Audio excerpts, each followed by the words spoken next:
Star Trek: Farewell to Arms. The Prologue.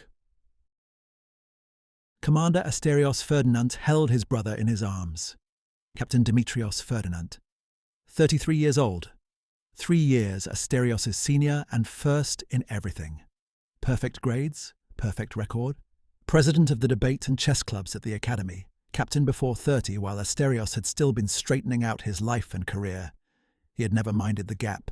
He had been proud of it. Starfleet had rules about family serving aboard the same vessel, but the Klingon War had pushed the Federation into difficult decisions. When Asterios made commander, Admiral Oridanis had made an exception. There weren't many postings available for a newly promoted officer, and the Admiral had decided the Armstrong needed him more than regulations needed protecting. They had worked well together. Asterios had never told his brother how much that had meant to him. He put a bloodied hand to Demetrios' face. Even now there was clarity in his eyes, an acceptance that Asterios had no access to whatsoever. "We can get you to the medical bay, Demi. You just need to hold on," Asterios told his brother. "Aster." His voice was quiet, but it was the only thing Asterios could hear. "Save the ship. Save the crew. It's our duty." He paused, the faintest trace of the smile Asterios had known his entire life. "I love you, brother." He went limp. Asterios sat there holding him. He wanted to scream, to shatter, to tear the bulkheads apart with his bare hands and let the vacuum take everything. "Commander." The tactical officer's voice cut through the ringing in his ears. Commander Ferdinand looked up, tears on his face. He laid his brother down beside the captain's chair, gently, and stood. He straightened his red uniform, an automatic gesture. He walked to the tactical console. The Miranda-class USS Armstrong was a science vessel. It was not built to fight a Klingon Bird-of-Prey, and it certainly wasn't built to survive one that had attacked with its shields down. The first salvo had disabled their warp engines, knocked out half their weapons, and damaged the starboard nacelle. They couldn't run, which meant they had to fight. Tactical. Reroute power from forward shields to starboard and aft. Don't let them damage the nacelles any further, or we'll be stranded here, he ordered. "Rerouting, sir."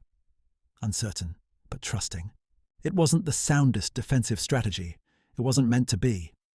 By stripping the forward shields, he was making the bow of the Armstrong look like the softest target on the ship. The Bird-of-Prey ran attack passes. Its captain would see the power reading, calculate the angle, and come in from the front on the next pass. That was what Asterios needed him to do. "Helm, when they decloak on a forward attack vector, I want us pointed directly at them. Ramming speed." The helmsman turned. "Sir, our structural integrity is compromised.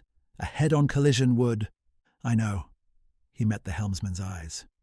"They don't." A beat of understanding crossed the helmsman's face. "Tactical," Asterios continued. "Arm the aft torpedo launchers and stand by. Do not fire until I give the order." He had a plan. It was a terrible plan. But the Bird-of-Prey's captain was aggressive and confident, and running circles around a crippled science vessel, and that confidence was the only weapon Asterios had left. "Commander, Bird-of-Prey decloaking, directly ahead. Attack vector," Tactical called out. "Helm, ramming speed." The Armstrong drove toward the enemy ship. Green disruptor bolts from the wingtips of the great vulture-shaped vessel hammered into their forward shields. The bridge shook. Sparks cascaded from the wall consoles. 2 more bolts found the hull directly. "Forward shields failing, sir." "Hold the course." The science console behind him detonated, glass and metal spraying across the bridge, catching Asterios across the shoulder and dropping him to one knee against the helm chair. He pushed himself back up with one arm. "Come on, brake, brake," Asterios said to himself. At the last possible moment, the Bird-of-Prey broke off, curving up and over the Armstrong's bow rather than risk the collision. Asterios raised his hand. Tactical watched it. "Sir, they're cloaking." "Hold." Asterios held his hand high. He waited. He remembered the training, the precise window between initiating cloak and full invisibility, when the shields were cycling down, but the ship could still be tracked by drive signature, a window measured in seconds. Now. The aft torpedo launchers fired. 2 photon torpedoes arced out and curved back on the Bird-of-Prey's trajectory. The first missed. The second found the impulse engines. The detonation lit up the view screen white. Asterios breathed. He became aware slowly that he was still holding the edge of the helm chair. He let go of it. Damage report. Operations listed it. Significant, widespread. Nothing they could repair out here. Helm. Set course for the nearest Federation outpost. Best available impulse. Dispatch engineering teams. I want warp capability as soon as they can give it to us.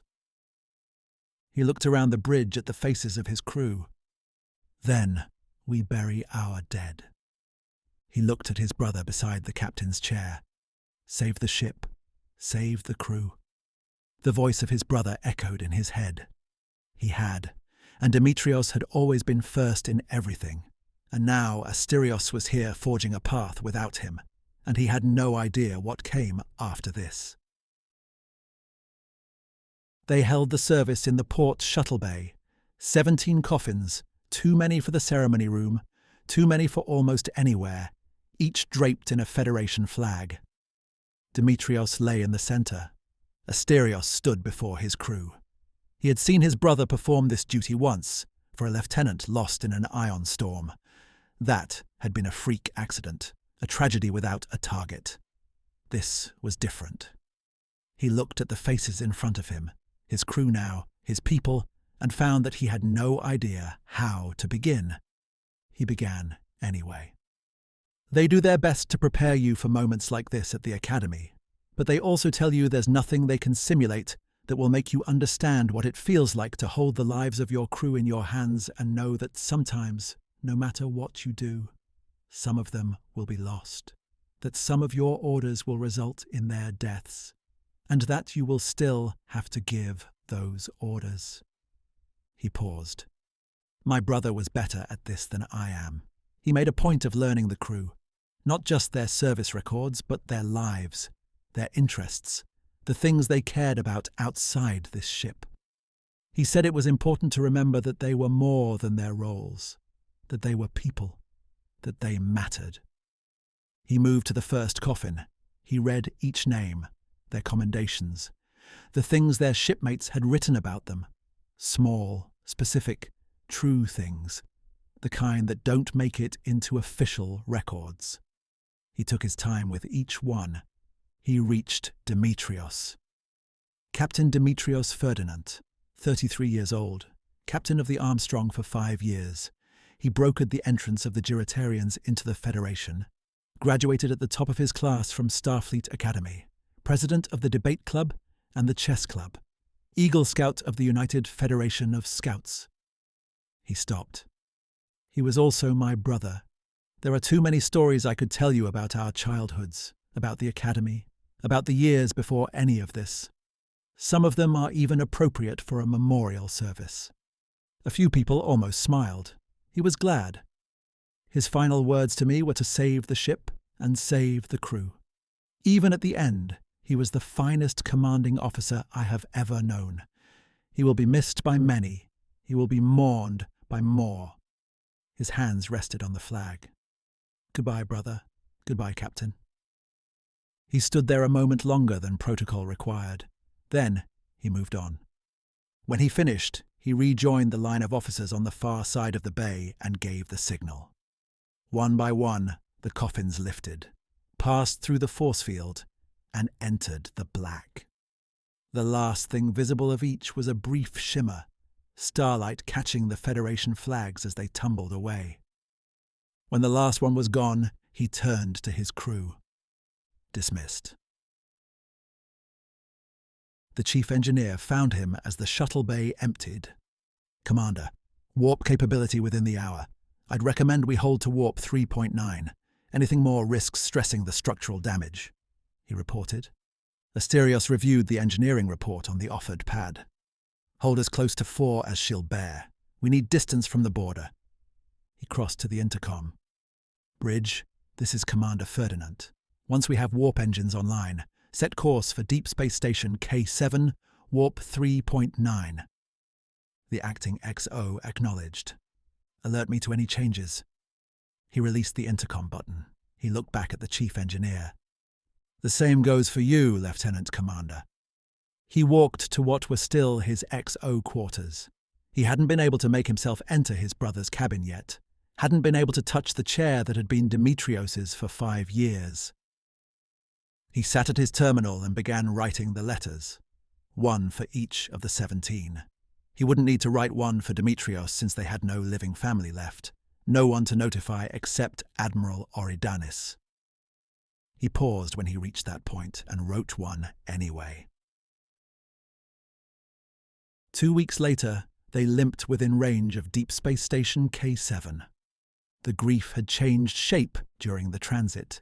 It had been grief in the shuttle bay, grief in the letters, grief in the long silences of his XO quarters. Somewhere in the 2 weeks of slow warp, it had calcified into something harder and more dangerous. He recognized it for what it was. He didn't try to stop it. He opened a channel to Starfleet Command and found himself looking at Admiral Oridanis. The man was in his mid-50s, close-cropped hair with a grey streak running through it, and carried the particular stillness of someone who had taken a great many difficult calls and learned to hold them. What surprised Asterios was the new rank insignia. Vice Admiral now, reassigned to monitor the border. Why the border? Why now? He gave his report. Stone-faced, thorough, the commanding officer of the Armstrong rather than anything else. Oridanis listened without interruption. When Asterios finished, Oridanis was quiet for a moment. From your account, you handled it well, Commander. Extraordinarily well, under the circumstances. A pause. Much has happened while you were out of communication range. He explained the Khitomer Accords, the conspiracy, the conference, the treaty, the new shape of the quadrant, his own reassignment to the peacetime border as part of the restructuring that followed. Asterios listened to all of it. When Oridanis finished, he asked the only question that mattered to him. The Bird-of-Prey and the attack that killed 17 members of this ship. What happens now? Oridanis held his gaze.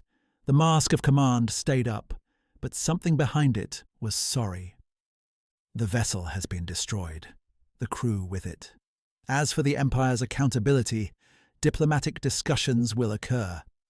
Given the freshness of the treaty and the determination that the vessel was acting outside Imperial sanction. He paused. I fear the outcome will not be what you're hoping for, Commander. There it was, said plainly, no consequences, no war, no reckoning. 17 people, his brother among them, traded for a peace that had already been signed before the bodies were cold. The anger didn't surge. It settled. That was worse. I understand, Admiral. None of this was your fault. You did your duty. That's what matters. Asterios looked at the face of the man who had been the closest thing to a father either of them had known since the colony. He felt very far away from that. If there's nothing further, sir. Oridanis looked at him for a moment, searching for something in his face. Whatever he found, he didn't comment on it. Nothing further, Commander. The channel closed. Asterios sat in the dim light of his quarters. Outside the viewport, the stars streaked past, carrying him away from the border, away from the space where his brother had died, toward a federation that had already decided to move on. He reached for the box beside his desk. Demetrios's personal effects, packed carefully over the course of a week, he didn't want to remember. On top sat a bottle of Romulan ale, sealed with a small card attached. He turned the card over. For my brother. I knew you'd make captain. He held the bottle for a long moment, then set it back on top of the box. He didn't open it. Not yet.